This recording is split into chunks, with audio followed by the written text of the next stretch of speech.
I think good writers are doing this intuitively all the time.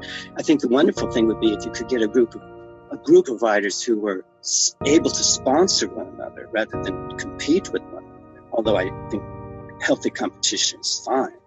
And you had a clean language as a tool.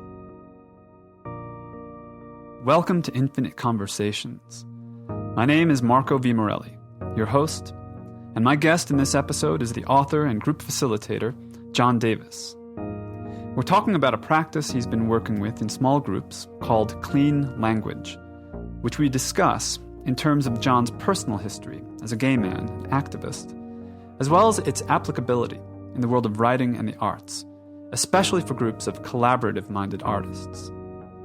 In our e-zine, Metapsychosis, we recently published John's semi-autobiographical tale involving paranormal experiences, liminal zone sex, and spiritual communion, titled In the Crack. And there's a new piece coming soon called Songs of Sodom, which you'll find at metapsychosis.com. Clean language, developed by David Grove and taught to John by James Lawley and Penny Tompkins, offers a way for individuals to relate to each other's metaphorical landscapes with greater clarity, not only for the purpose of healing, but also for creativity. Indeed, the two outcomes are closely related. Though you won't learn exactly how to do clean language from our talk, I think you'll get a good overview and taste for it.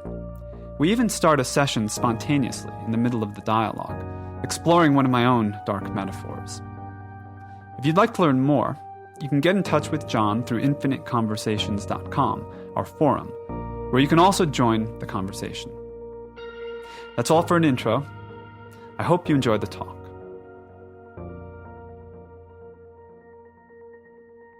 I sketched out a few topics that I think we could discuss.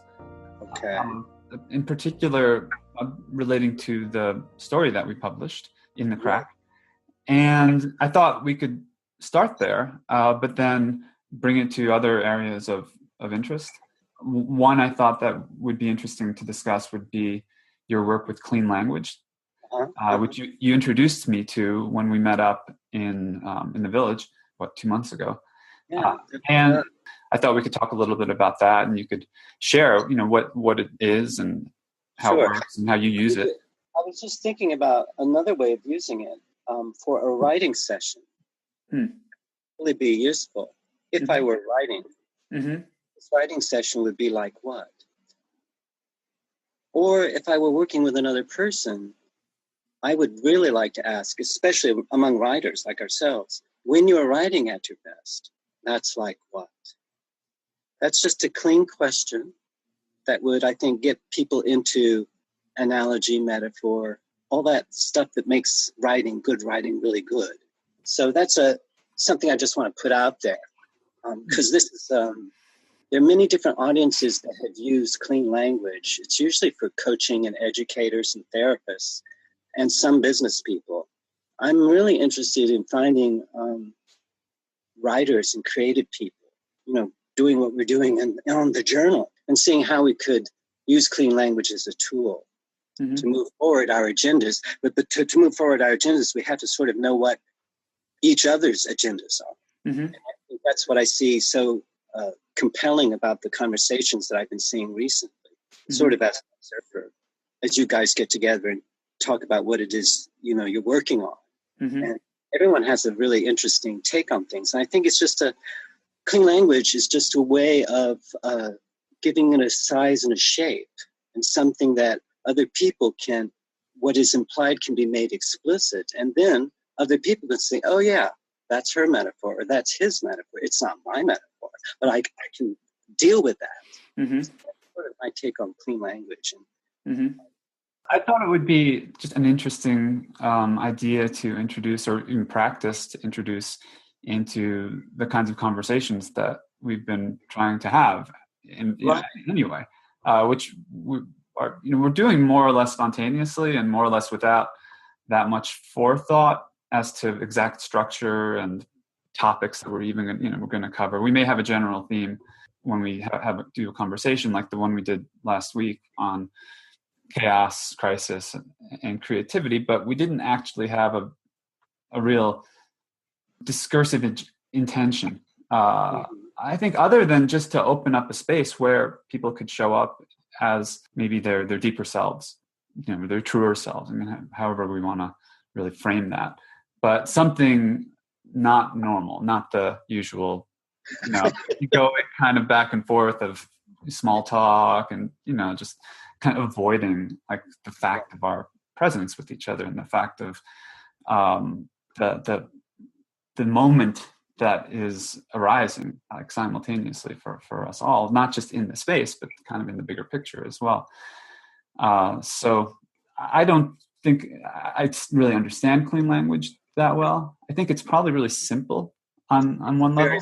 Well, my experience with clean language started, I worked with, I read a book on symbolic modeling, and that was by two mentors of mine, James Lawley and Penny Tompkins. And they were in the UK, and I when they came to the States, I think that it was at the Omega Institute, I went up there and did a retreat with them. And they introduced clean language and symbolic modeling, and it came out of the work of David Grove, who at that time was still alive. He passed away about 5 years ago. So I went to Omega. I studied with them. I studied with David. He was a therapist. He had an NLP background, and he had been working with a lot of trauma. Vietnam vets and people who had been victims of rape. Those kind of violent experiences prevented people from articulating what exactly was going on, what had happened to them. But if they were able to find a metaphor for their experience, they were then able to hold that experience, share it, and let go of it and release it, so that the conversation, the typical therapeutic conversation, wasn't just re-traumatizing the client, which, it really helps with post-traumatic stress disorders and things like that, because having had post-traumatic stress, it's been very important for me to, I went through traditional kind of therapeutic adventures, and they were all disastrous, because it basically was just, get into your feelings about what that was like. Mm-hmm. And it wasn't very helpful, but I found if I could move into a metaphorical landscape, I was able to revisit difficult memories and then not just release them, but become more creative with them. So I believe there's a relationship between trauma and writing for me personally. I think I mentioned on our hangout that writing was a kind of exorcism for me. Mm-hmm. So all of those other personalities that you come into your field and you're partially aware of them, and they take you by surprise, those tricksters in the inner and the outer worlds. I believe that writing is a way, if you can listen and tune in and ask clean questions, it's a great facilitator, not just with your own imagery, but when you're working with another person. So it releases you from the binds of projection and counter-projection, a transference and counter-transference, which are the traditional psychoanalytic babble that I think most of us are so sick of, especially if you've studied a lot. It just doesn't go anywhere. I think it's one of those vicious circles that people get into. But I have found working with Penny and James and working with the community developers of clean language, and what they're doing is called symbolic modeling. But there's also Caitlin Walker, who works with troubled youth. She was using clean language. She'd studied with David Grove, and she does something called systemic modeling, which is a different application for the clean language questions. So she's taken, working with troubled youth, the same kind of clean questions she would ask troubled youths. She took that into professional settings with CEOs, mm-hmm. and she would ask them the same clean questions, very different.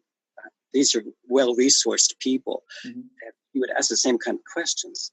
And I find that very liberating, especially my relationship with a facilitator. If they have clean language at one of their tools, I can then be released from the dilemma, the paradox in normal conversation, where I'm trying to figure out, well, what in the world does this other person understand?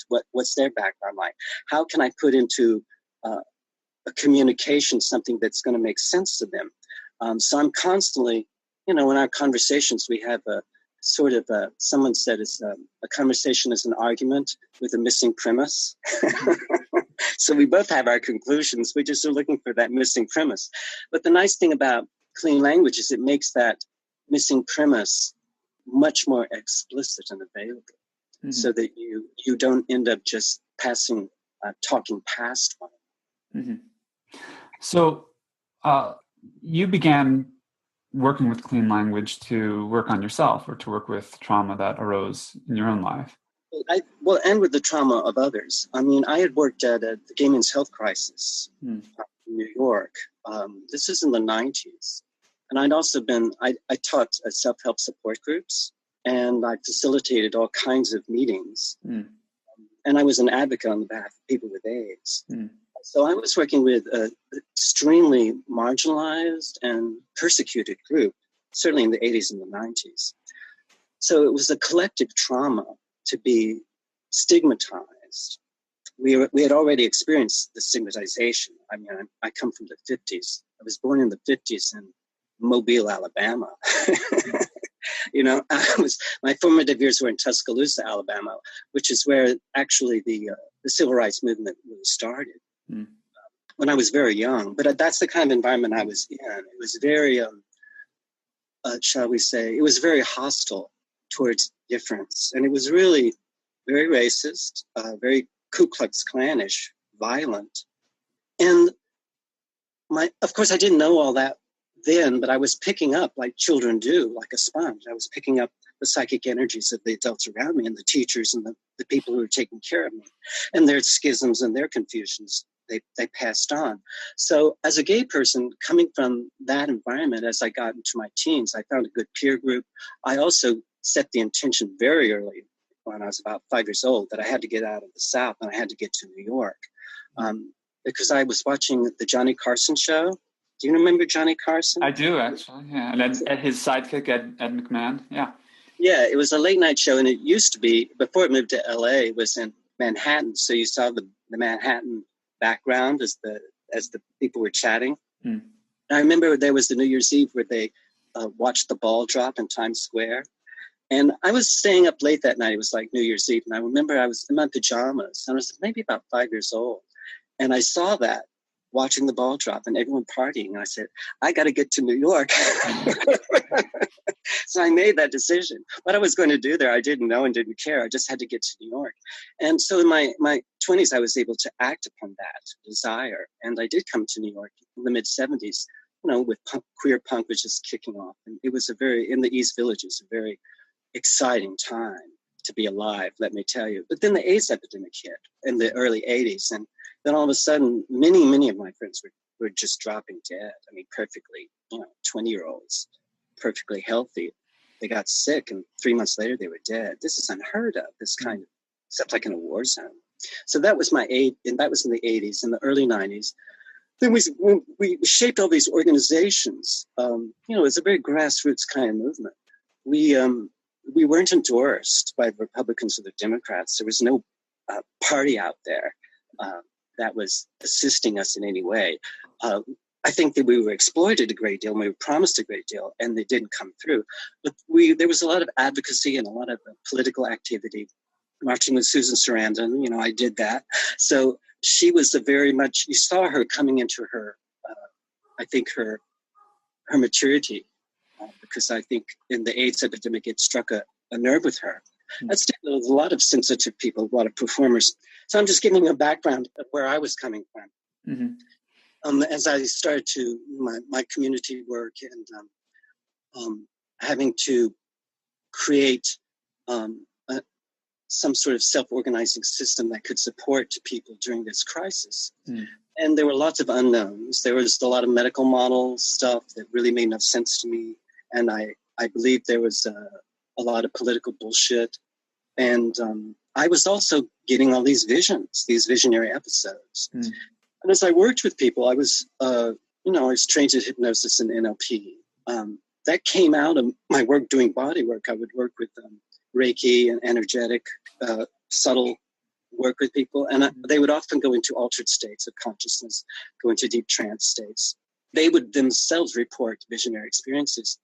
And so I felt the need to deal with the language games that people had, because they went very deep into their what I would call a symbolic landscape. Mm-hmm. I just didn't know what the hell to do with that information. And I didn't want to botch it up. So I felt, well, I have to go out there and train myself. And so I studied hypnosis and I studied NLP. And then eventually I came across the work of Penny and James and David Grove and people who are working with metaphor. Mm-hmm. And this fits hand in glove with work as a writer, because, as a writer, you're, whatever kind of writer you are, whether it's fiction or nonfiction, you're having to enter into other kinds of worlds. And finding clean language to investigate those other worlds really saved my ass because I would have been in deep shit if I had not been able to articulate, especially to myself, what was going on. And I did find a few mentors, very few mentors, whom I felt I could trust enough to explore in a shared sort of space. And Penny and James were one of those mentors. They were brilliant, and they were therapists, but they also had symbolic modeling and clean language to support my development. Mm-hmm. And that's ongoing. I guess I've been doing clean language about 10 years, and I wrote a novel, and I want to write another novel. And you guys published one of my stories, which came out of that novel. Mm-hmm. And, I'm looking for other kinds of projects. And I was touched by something that you shared with me when we were in that cafe in the village about, you can't do it alone as a writer. Mm-hmm. You need a collaborative space where you're working with other people. And this seems to be so intuitively right. I mean, if you're a performer, you're a writer, you're an artist, you need people, not just sparring partners, but you need someone who will sponsor your best efforts. Mm. And that's not the same thing as a coach or even a teacher or a mentor. I think sponsoring others, being able to tune into their own way of articulating their unique models of the world is a high level skill. So sponsoring others it takes a lot of skill and a lot of curiosity about another person. Mm-hmm. So that's where I found symbolic modeling, clean language. When I say symbolic modeling and systemic modeling, these are all applications of clean language, which is the work that David Grove offered to his students and said, here, this is yours. It's totally free. Go out and do whatever you want with it. So he didn't trademark it or anything like that. Mm-hmm. So whatever applications you find for it that's useful, make it more available. Mm-hmm. So what I'm interested in, since I'm not that interested in therapy or the therapy world or the coaching world, for that matter, not that there aren't some very good coaches and therapists out there, I'm much more interested in these symbolic landscapes, these metaphorical landscapes, these other worlds, really. And they're very chancy, they're very visionary episodes, are actually the norm when you start asking clean questions. Mm-hmm. I think the conversational dynamic that we all know so well as we're looking for that, the missing premise, they tend to be very on the superficial end of the spectrum. Mm-hmm. We pretty much rely on the models that we already know pretty well, and we're looking for ways of categorizing and putting into our little slot this or that. Mm-hmm. And so it's really a different kind of, I would say, using symbolic modeling and clean language, it's not really a conversation. It's much more like a ritual. Mm. It's much more about giving a person a time to just breathe and relax and not have to figure out what they think the other person knows so they can then formulate a useful communication. It's really about you're in the presence of another person who's tuning into you while you explore your own internal process in a very deep way. Mm. And that's something that I think is unique to clean language, but it does have family resemblances to other ways of working with internal images and meta. I think good writers are doing this intuitively all the time. I think the wonderful thing would be if you could get a group of writers who were able to sponsor one another rather than compete with one another. Although I think healthy competition is fine, and you had like a clean language as a tool, you might be able to out of all the perturbations and disturbances that people are confronted by, the distortions and the deletions and the generalizations, we could then start to just, open up, to, that other voice, which I found everyone has a visionary. It's not that, I don't think it's that rare, visionary experiences. I just think it's extremely rare that people come from that visionary space in a social space. So I hope that's useful too. We're both writers. Yes. Yes, indeed. So, and you've sponsored me, and I'm very grateful for that. Your sponsorship skills are I would say, very high. I appreciate you saying that. Although I don't actually feel that way. I often feel that I'm lacking in the ability to really hold a space for another person, or to really not just be curious, because I am curious, but to know where even to go sometimes with that curiosity, and like to follow the trails or the sense in another person's mind.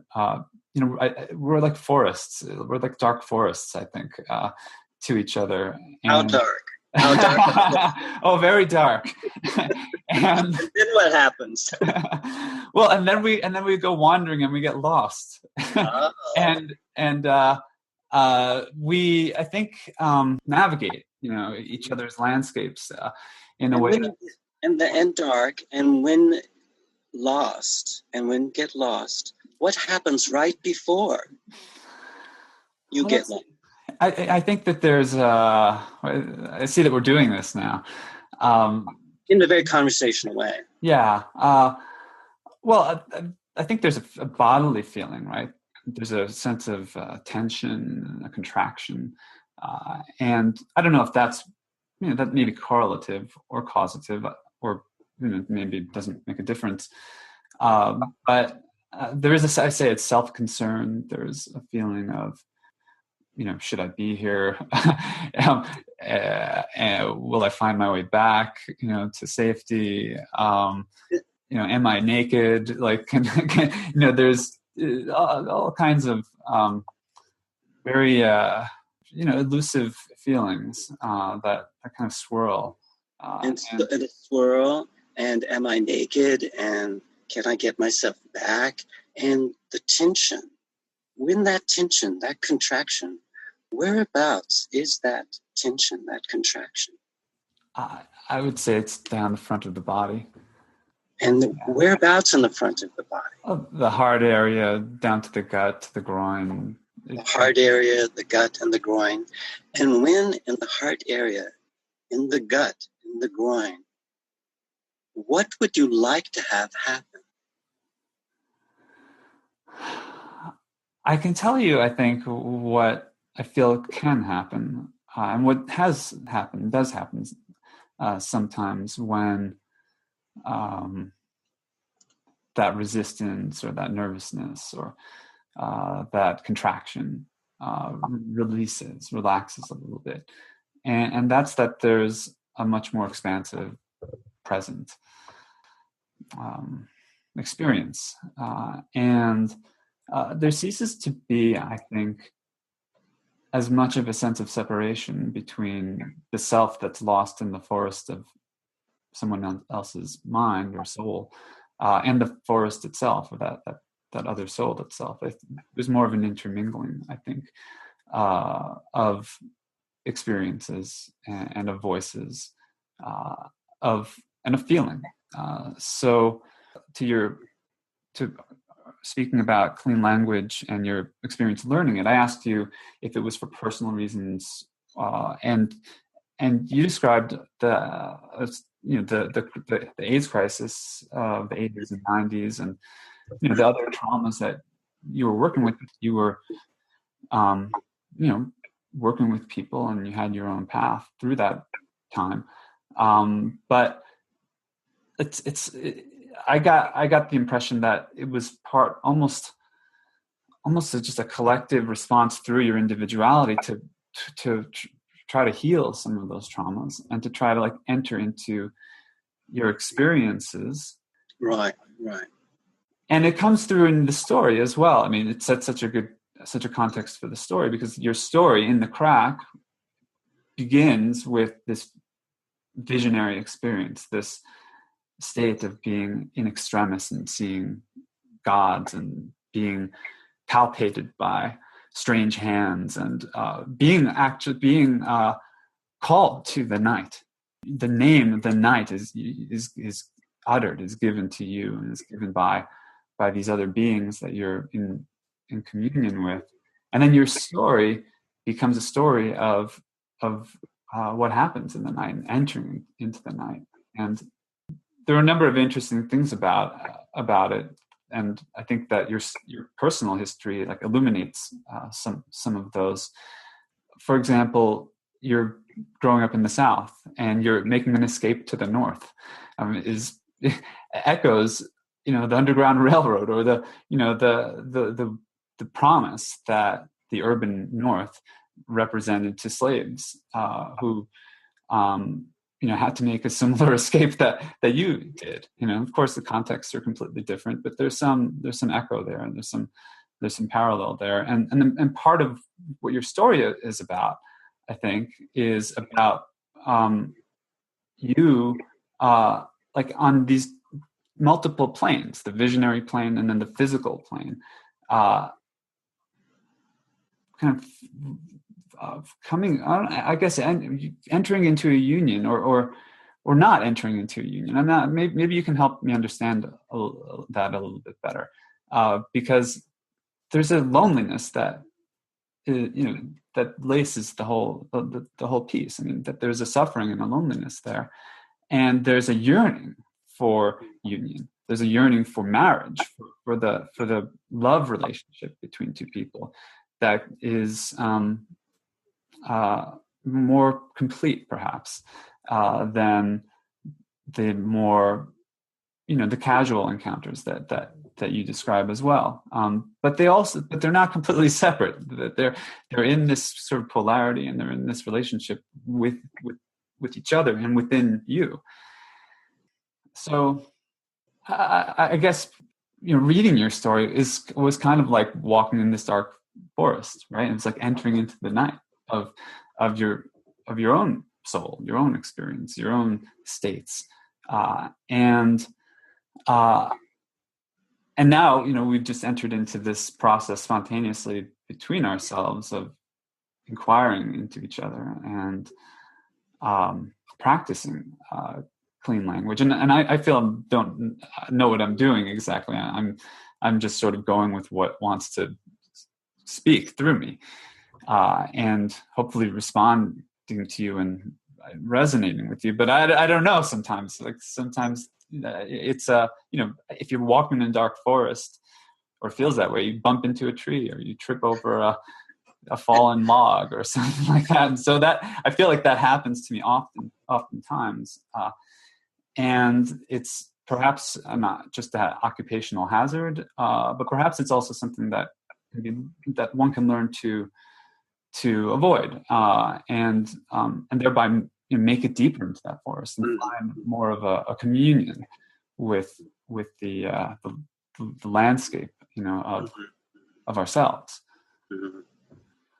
Yeah. Well, you're such a good reader. You're such a sensitive reader. And I'm so grateful that you read my story and edited it so skillfully, because, I have no idea really what any of it means. So I'm very curious when people have a response to it. It's like, oh, cool. They know something that I don't know. This is great. Because ultimately, you can craft your metaphors and you can shape your communication. But the person that you're communicating with or shaping your metaphors for have their own metaphors. Some of them are derived from a culture that we both share. But a lot of it is going to be unique and weird and uncanny and unique to them. So I believe as readers and writers, I've never really found it's very fuzzy. I'm not very good with boundaries, except when someone steps on my toe. Obviously, it needs to be corrected. And, I think, so definitely. I never personalized. I have personalized my traumas. It's easy to do that. But I think when we look around and we open our hearts, we start to see other people who are similarly suffering.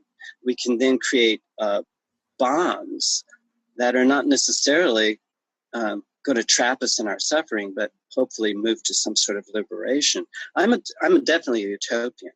I love Oscar Wilde's saying, a map without utopia on it is not worth looking at. So when we're in this current political meltdown with Republicans and the Democrats, and people who are going with Jill Stein, as I am, are told we're utopian, I say, well, yeah, look what you realists have done, trying to be more real than the other guy. It's just created this neoliberal, neo-fascist duck rabbit image for me. I don't see the big difference between the two, except if you sort of do a Gestalt switch. They're basically coming out, they have a strong family resemblance, and they're sort of pointing to each other. So I believe there's ways that we can move towards liberation, or at least better than what we've got. And I think that's paid off in my experience as a gay man, seeing how there were no real clear boundaries. We didn't even know when the AIDS epidemic hit, we didn't know what AIDS was. They called it GRID. They had different labels for it. And it's sort of an umbrella term for lots of different symptomologies. So that is another kind of creation that was, I believe, created by a medical establishment of pharmaceutical companies that did not necessarily care about the people that they were giving all these drugs and medical interventions to. So that's the big business part of it. But I saw within that, there were individuals who were looking for something else, something more imaginative, certainly something alternate. And that's where, hypnosis and trance and touch and exploring these kinds of unmapped territories. I mean, I do believe our maps are important. I think I learned this from Wilbur. I think you have a background in Wilbur too. I love what he said about the map is a performance by the territory. Mm. So otherwise we get stuck in, going to the restaurant, we read the menu and we eat the menu, rather than realize it's pointing to something that isn't the map. This is a tendency we all have, to, think our models of the world are reality. So for me, it's been a big struggle listening to other people's, to figure out that I have a map, that my map is in motion, and that other people's maps are in motion as well, so that we don't get frozen in these grids. I think that it's ongoing for me. I have not arrived at any big conclusion. I do want to write about the ambiguity of that. And because if you're in a culture and your culture says, this is cool, this is not cool, as a gay person, I realized right away I got those glitches, those contractions. And it was all about who I was. At the identity level, I was going to be attacked. So I had to find a way of maintaining a relationship to the environment and the social world that I was in, while holding on to my integrity. And, people in those days had to pay a price. I paid a very high price for maintaining my integrity. And I had to escape. I do consider myself part of that Southern diaspora where I was a refugee when I came to New York. But there's an ongoing relationship to that. I see as I get older, I look back and I sort of presented my as a sort of period piece in The Crack. It was a look at, in the 90s in Manhattan. And what was going on then is not going on now, or it may be going on now, but I think it's more underground than it was back then. I think that, the Giuliani period, the Bloomberg period, they really, as we've gotten so much more acceptance and more, we've been more also assimilated. So I think that that utopian search for that desire for liberation got shifted into, American Express and Absolute Vodka. I remember going to a gay pride march back in the 90s. And I remember seeing the Absolute Vodka float. I saw the American Express float. And I asked my companion, what the fuck are they doing in our parade? And then I realized, oh, we're being marketed. We're being commodified. And certainly the people who at Stonewall, mostly drag queens, these were not people who were sanctioned by society. And they were not given any bonuses. They took high risks. And that's why I found myself in a very sort of disenchanted space with my own community, because I saw how so many people in New York are, driven by those kinds of market forces. That neoliberal vision was really kicking in very strong in the 90s. And now it's very well laid after Reagan and Thatcher and Bloomberg and Giuliani. It's pretty much, I believe, stifled dissent. And we're seeing, I think, the sort of failure to pay close attention. So I'm trying to rectify that as much as I can. And also finding, others out there who can sponsor this kind of, possibilities could be actualized. And when I tell people, oh, you got to get real, this neoliberal kind of BS, I say, look, if I had gotten real back in the South in the 50s and the 60s about being gay, forget it. I wasn't real. I fought, and when it was safe, I let people know. And when it wasn't safe, I protected my integrity and did the best I could to get out of those spaces, even though often they were relatives and people who told me that they loved me. I had to make those kind of decisions at a very young age. So as I get older, I start to see, how a lot of those so-called traumas are also gifts.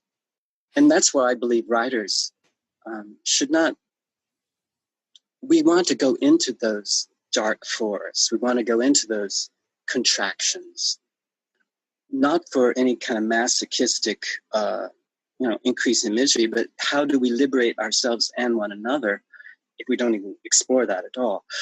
And just briefly, just to bring in the storyteller, the healing effects of a storyteller.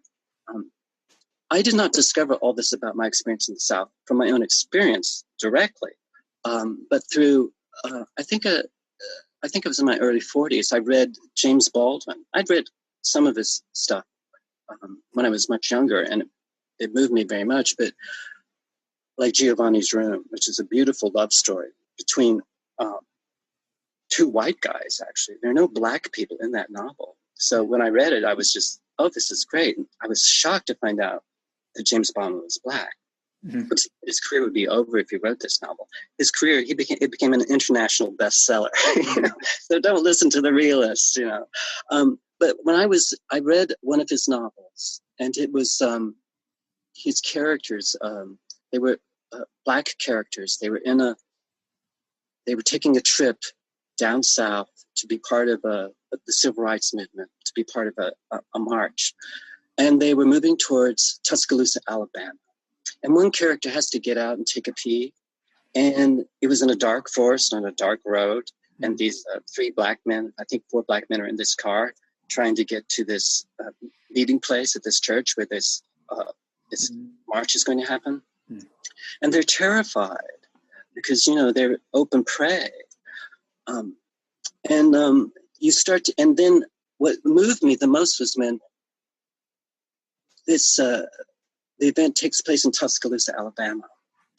And James Baldwin, talking through the persona of his character, describes Tuscaloosa as being where more black people were hanged in Tuscaloosa, Alabama, than the rest of the South put together. We're talking about the 50s. And that's when I was about 3 years old at that time, living in Tuscaloosa, Alabama. And this James Baldwin is giving voice to a history that also James Baldwin is gay. He's gay and he's black. He was giving a voice to a history that I did not know that I shared with him. As a 3-year-old, you're, like I said, you're the sponge. You're soaking up all these psychic energies. And now, as an adult, I could look back on it and say, oh, okay, now I have a choice I didn't have a choice about the models that I had to work with back then, but I do have a choice about the models that I work with now as an adult.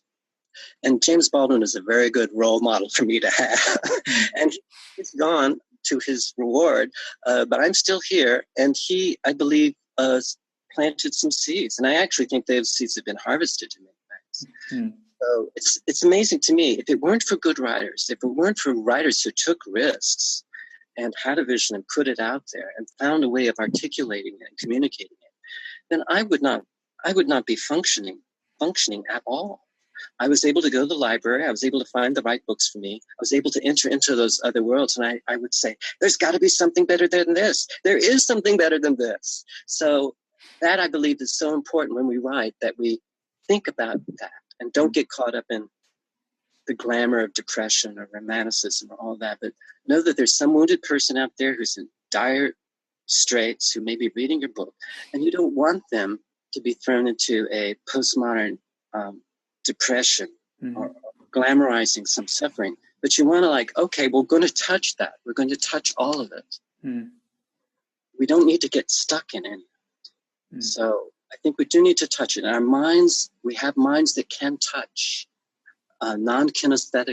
I think it's, what you could call a sixth sense or psychic or whatever. But we know when we walk in a room and if someone's had a fight, we pick up on it right away. It's an atmosphere. And I think good writers are very sensitive to these usually nonverbal kinds of communications that are happening. So if they're really gifted, they find words for this nonverbal, non-kinesthetic touch that the mind can do. The word freedom is coming to mind, and I'm remembering that you described your writing, or the reason, one of the reasons or one of the functions of your writing as a form of exorcism. Yeah.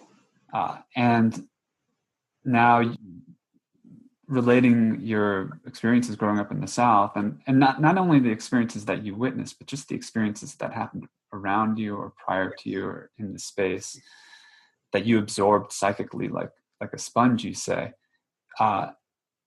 It seems like your writing could be a form of exercising not just your personal traumas, but like these traumas that you've just picked up, from the collective, from our shared history that happened there.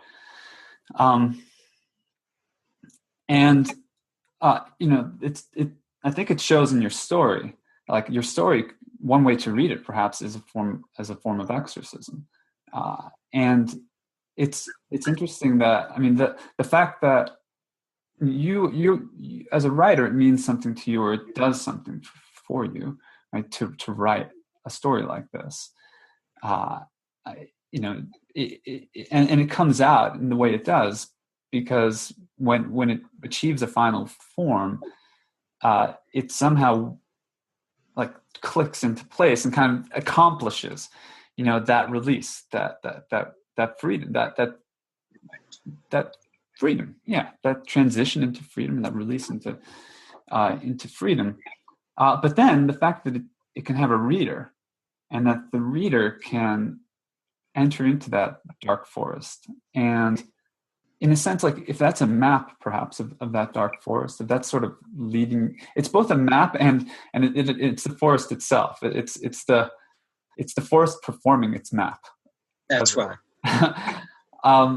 But that could become a kind of exorcism for me, and I think perhaps also it becomes a mutual exorcism, because the fact that as a reader I can receive your words, receive that energetic baby,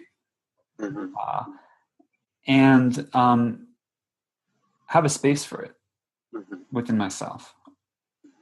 Let it kind of enter me as I enter it. That has these multiple, I think, effects. One is the liberating, the exorcism, and the liberation from these forces or traumas, that kind of bind our energy, bind our consciousness. But I think it has this other effect as well, which is that it kind of takes us out of the consensus world.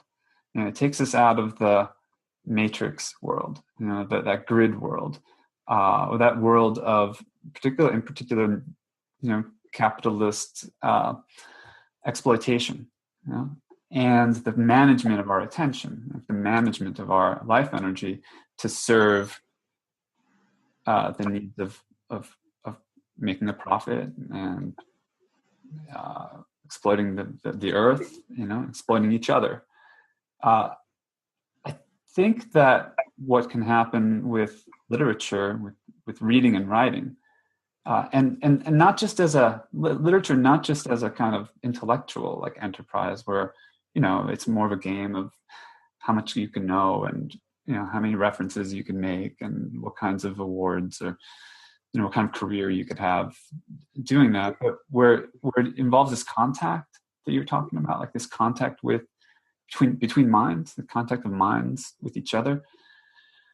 Like that liberates, has the potential, at least, I think, to liberate us from this, I think, like demonic, dynamic, that we're kind of caught in. I'm very comfortable with that. In New York, even if you're free of the South in New York, you're not free of the Matrix. You're not free of this or the demonic. Yeah. In fact, you're in the belly of the beast, as it were. I mean, that's. And there's the electric baby, and there's the belly of the beast, and there's the demonic, and there's that dark forest. I remember, actually, I think the electric baby that you were referring to, I would, if we were doing a clean session with you, I would definitely want to know, is there anything else about that electric baby? But it triggered also a line from my story where Kinsey, my leading character, is deciding whether to go from the bar to the sex club across the street. And he has that yearning, unfulfilled. And he says, I want a love that is as fresh and clean as a newborn baby. But I know tomorrow morning I'm going to wake up smelling of cigarettes and stale beer. So he sort of, I think, articulates his own desire, his wish, and his expectation that he's not going to get it. Yet he still desires it. He wants that love that is as clean and fresh as a newborn baby. He still wants it. Even though there's nothing realistic at all in his environment. The environment that he's in, of course, has been co-produced by those who are persecuted and those who persecute. I mean, it's an underground world that he's sort of living in. And it's a dark world. It's the night. And I think the metaphors of the vampires and, the trolls and the tricksters, they're all out there at night. And you have a day persona and you put on your suit and your tie and you go into the office. And then at night, you go out to the bars, the sex clubs.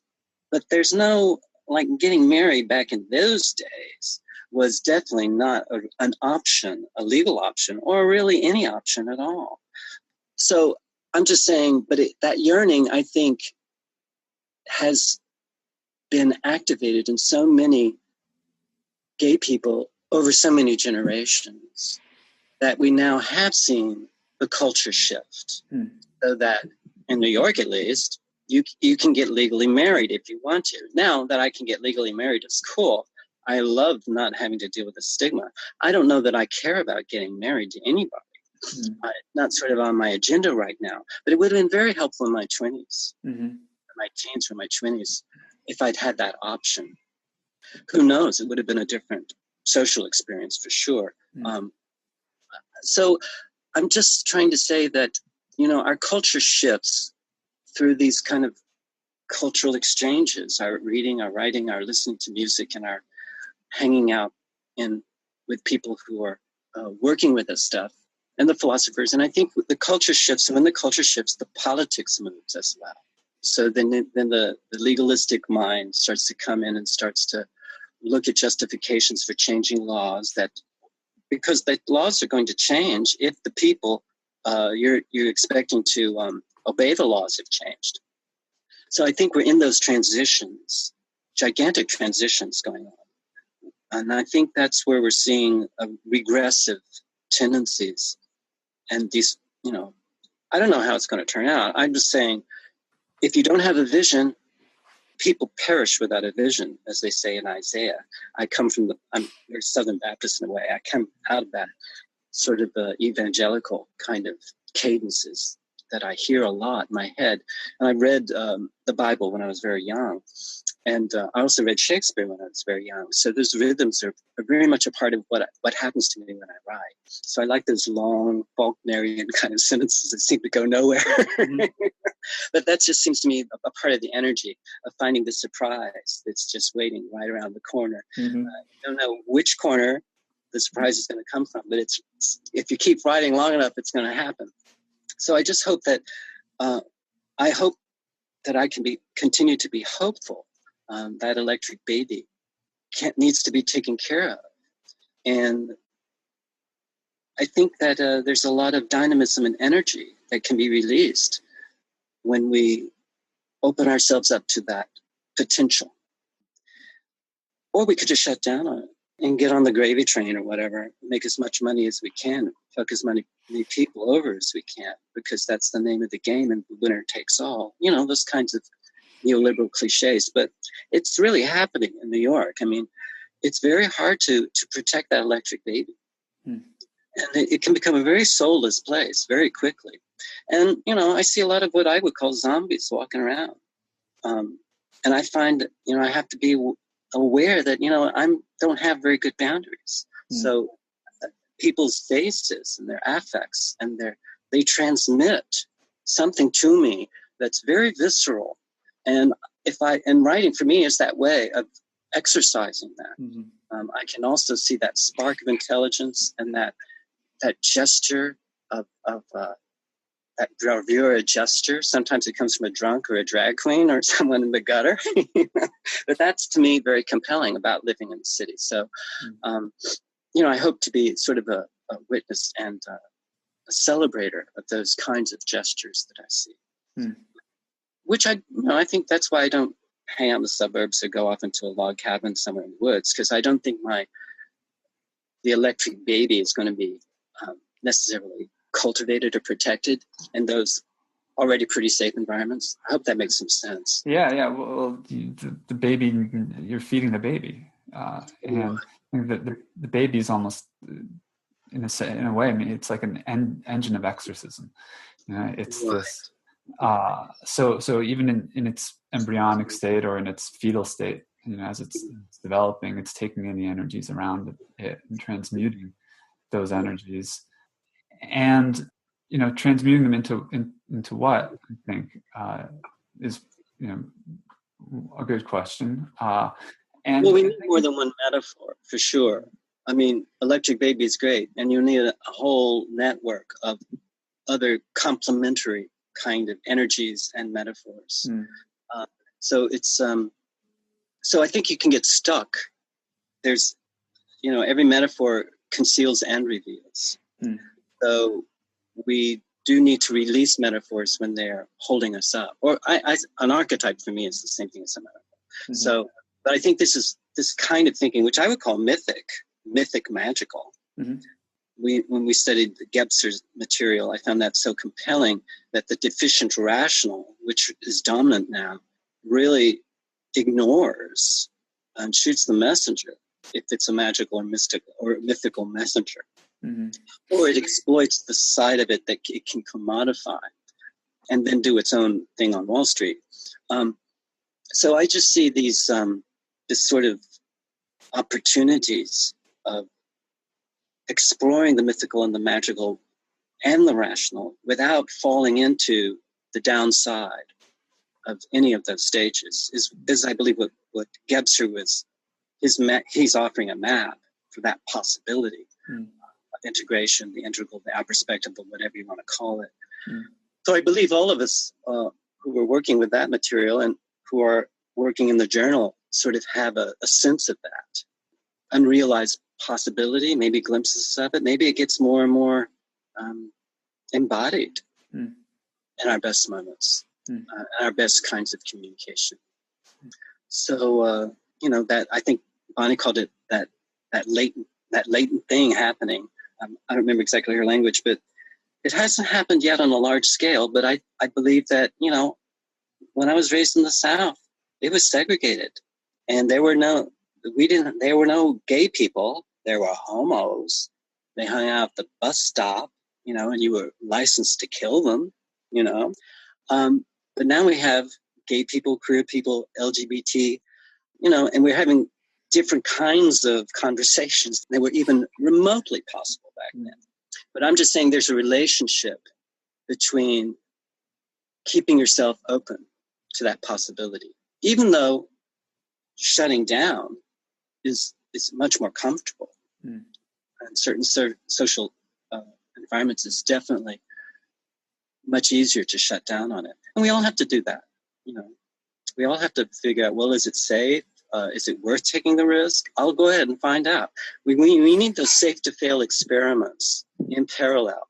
I think we need lots of them right now.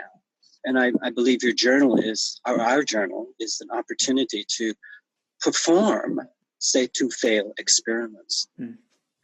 Even in this conversation, this is a safe to fail experiment. What's safe what's success and failure? Who knows? We're figuring it out as we go along.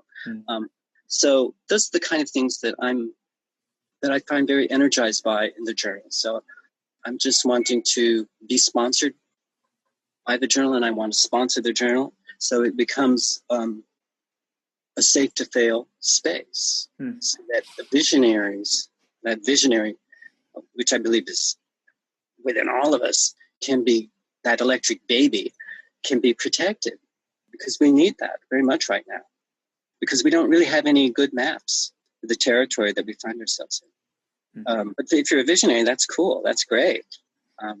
If you're a sort of business person or a CEO type, or someone who has their attachment to their 3-piece suit and everything, it could be really awful because their best practices aren't working anymore. So, as I said, I think in our last hangout, the danger is in treating a complex system as if it were simple.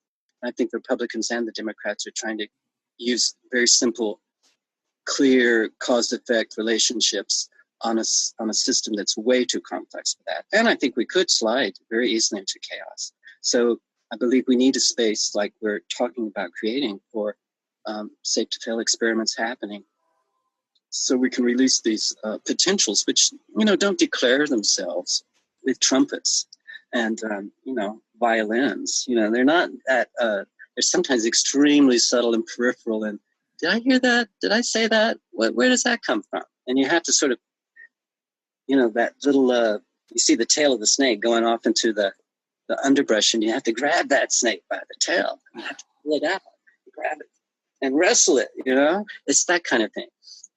I saw boys do this when I was back in Texas. They would get these water moccasins, They'd go down there and grab them. They'd walk down the street with these moccasins with their heads open. It's that kind of, I'm not recommending that anyone do that. I'm just talking about that kind of fearlessness, that kind of beautiful gesture. You see these boys with their shirts off and their muscles, and they're holding these snakes like that. It's a kind of cheap thrill, It's but it's that kind of fearlessness and that kind of possibility of like going with an image like that, like I just did spontaneously, to see what happens next. Because I can already feel the story happen. Whether it'll be worth communicating or not, I don't know, but I can feel it and sort of coming forward. And what was back there somewhere, I can bring it out and externalize it. I think language allows us to externalize what is otherwise hidden, remote, and untouchable. So I'm a great believer in the power and the beauty of language. And I also deeply respect the nonverbal and the ineffable. So it's that in between, those liminal zones, that I find so compelling. Well, let me ask you one more question to close out our podcast. What for you would be a utopia? How would I view a utopia? What for you would be a utopia? Well, actually, strangely enough, I'm already there. I'm living in New York City. That 5-year-old boy watching Johnny Carson on TV. He wanted to get there, and he did. And he didn't know that he was gay then. He knew he was extremely different from everybody else. I think his mother knew he was gay. She acted, and it wasn't a good thing. Because I remember her talking to her mother about little Johnny. That's what they called me. And I remember those conversations that I overheard, and they were pointing out a difference that was not a good difference. It was different, and it was a bad difference. So I'm just saying, from the perspective of that boy that I once was, I'm in utopia now. This is as good as it probably is going to get. And here we are using this technology, and I can share this. No one's going to knock down the door and take me to jail. Who knows? Maybe a month from now that won't be true. But I'm just saying right now we have this, there's a lot of stability in the system. And I think when we have these giant perturbations, if there's enough stability, we can integrate and develop, or the perturbations can break us down. So I believe we really can find those places that are stable. And in a sense, to answer your question, I feel like I'm in utopia in a way already. I just want to do it more of it, and I want to do it better. Infinite Conversations is a production of Cosmos Cooperative, a creative co-op for visionary minds. We're a community of writers, artists, thinkers, and conversationalists who are dedicated to cultivating the life of the mind. We host public dialogues, organize reading groups, publish an online journal called Metapsychosis, and produce podcasts like this one. You can sponsor this podcast through your Cosmos membership, which also lets you participate in live events and start your own conversations in our forum. If you're the kind of person who loves diving deep into the living waters of philosophy, literature, art, media, politics, technology, consciousness, and all that kind of thing, and could use a platform that's all about supporting your creative work and intellectual life, then check out the co-op. Visit cosmos.coop to learn more. We'd love to have you as a member. Of course, you can also subscribe to Infinite Conversations on iTunes and wherever else fine podcasts are served. And be sure to sign up for our email newsletter at infiniteconversations.fm, where you can comment on this episode and find other quality podcasts as well. This is Marco V. Morelli signing off. Thanks for listening.